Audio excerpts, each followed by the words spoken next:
Let's face it, when we aren't paying much attention, our spending can get out of hand, and we start feeling it in our bank account.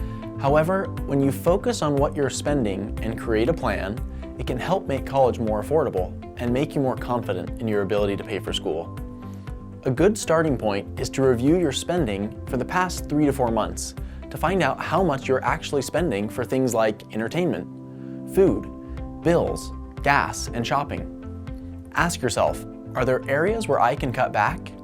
Or are there things I'm regularly spending money on that make it hard to pay for more important things? Knowing exactly where all your money is going each month can help you find ways to pay for college less expensively. Here are a few more ideas to help you be more responsible with your money. First, figure out what you absolutely need. Then, look to see if there's a cheaper alternative. Transportation is a good example.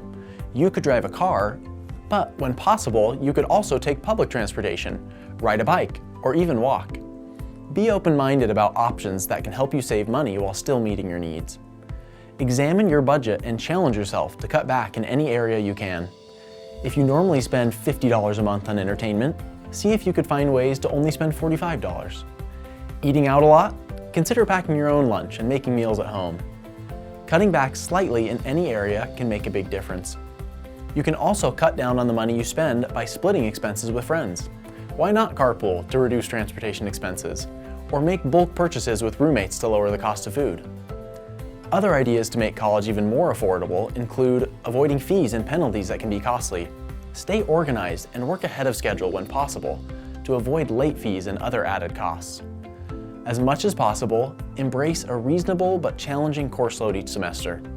If you're already paying for tuition, books, and living expenses, you might as well take 12 to 14 credit hours instead of, say, 6 to 8, because you'll be spending almost the same amount of money to take a much bigger step toward graduation. Finally, if you find that you are consistently overspending in any one area, set up a cash allowance for that specific expense and only use cash when making these purchases. When using only cash, you won't be able to overspend in this category, and it gives you a tangible reminder of the spending limit you have established for yourself. To see the impact that slight adjustments to your spending can have, multiply the total amount of your spending reductions by the number of months you have left in college. For example, spending $50 less each month by making minimal spending adjustments multiplied by 36 months until graduation adds up to $1,800 less in spending and potential debt. For more ideas about how you can reduce spending in specific budget categories and what you can do to meet your needs for less, visit our homepage at financialplan.byu.edu and look for the Smart Spending tab.